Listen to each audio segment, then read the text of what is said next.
यूं जमीन पे बैठकर क्यों आसमां देखता है। यूं जमीन पे बैठकर क्यों आसमां देखता है। पंखों को खोल, जमाना सिर्फ उड़ान देखता है। नमस्कार, मैं Vivek Jaiswal keep good things channel पर आपका स्वागत करता हूं। आज मैं आपसे एक ऐसे ही पक्षी के बारे में बात करने वाला हूं जो बाकी के सभी पक्षियों से अलग है।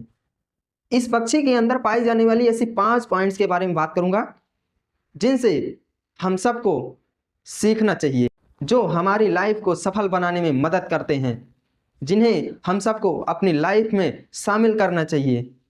इस पक्षी की एक खास बात होती है कि यह पक्षी 300 किलोमीटर प्रति घंटे की स्पीड से उड़ सकता है। यह कोई दूसरा पक्षी नहीं, इसे हम बाज कहते हैं। हालांकि आज के दिन ये गायब हो चुके हैं, हमें देखने को भी नहीं मिलते हैं।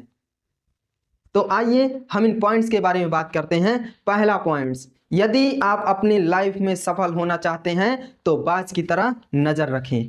एक बाज जो 3 से 4 किलोमीटर की ऊंचाई पर उड़ रहा होता है, वो उसी ऊंचाई से जमीन पर अपने शिकार को टारगेट करता है, और जब तक अपने शिकार को हासिल नहीं कर लेता है तब तक वह अपने शिकार के ऊपर टारगेट बनाए रखता है, अपने शिकार के ऊपर नजरें गड़ाए रखता है। इसी तरह से आपको भी जो आप टारगेट लिए हैं उस टारगेट के ऊपर अपनी आंखों को गड़ाए रखना है, अपनी नज़रों को गड़ाए रखना है, जब तक कि आप अपने टारगेट को हासिल न कर लें। जब तक आप अपने टारगेट को हासिल न कर लें तब तक अपनी आंखों को अपने टारगेट से ओझल न होने दें, और एक समय में सिर्फ एक काम करें। दूसरा पॉइंट, भीड़ का हिस्सा ना बने, भीड़ में कभी ना रहें। एक बाज जो कभी भी आपने नहीं देखा होगा कि वह ग्रुप में उड़ रहा हो, हमेशा वह अकेले स्वतंत्र रूप से आकाश में उड़ता रहता है।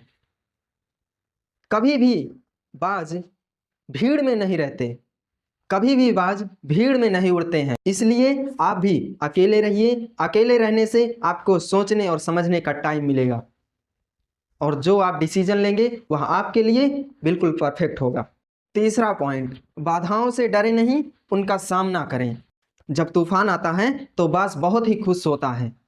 बाकी के सारे पक्षी अपने अपने घोंसलों में चले जाते हैं। वह इन तूफानों के साथ खेलना शुरू करता है। वह इसे कोई रुकावट, इसे कोई बाधा नहीं समझता। जितनी तेज तूफानें होती हैं उतनी ही तेज रफ्तार से वह आसमान में उड़ता चला जाता है। इसी तरह से हमारे रास्ते में आने वाली किसी भी तरह की बाधाओं से डरना नहीं चाहिए। हमें उन्हें बाधा ना समझकर इग्नोर करते हुए अपने मंजिल की तरफ बढ़ते रहना चाहिए। एक बच्चा बार बार शरारत करता है। पापा कहते हैं, तुमको कितनी बार मना किया लेकिन तुम शरारत करने से बाज नहीं आते हो। बाज शब्द उस बच्चे के लिए कहा गया जो बार बार शरारत कर रहा है। तो हम क्यों ना अपने काम को बार बार करें जो हमें अपनी लाइफ को सफल बनाने में मदद करते हैं। चौथा पॉइंट, अपने समय को व्यर्थ कामों में ना लगाएं।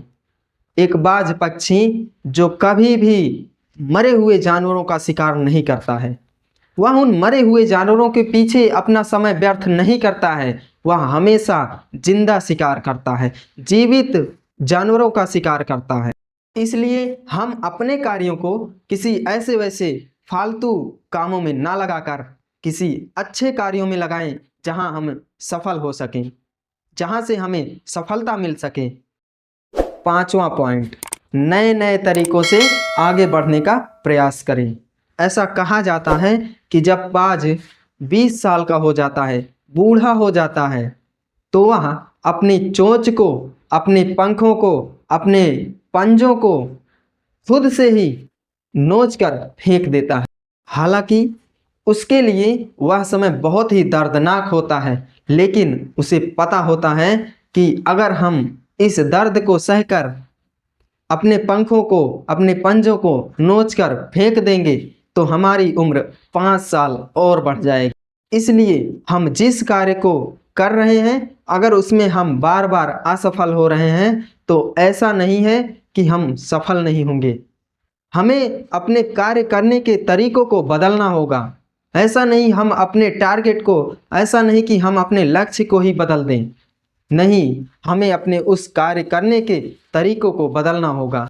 आपसे एक निवेदन है, यदि आपको जरा सा भी वीडियो अच्छा लगा हो तो आप वीडियो को शेयर कर दीजिए, और अगर अभी तक आपने चैनल को सब्सक्राइब नहीं किया तो चैनल को सब्सक्राइब करके बेल आइकन प्रेस कर लीजिए, जिससे हमारी आने वाली सारी वीडियो का नोटिफिकेशन सबसे पहले आपको मिले।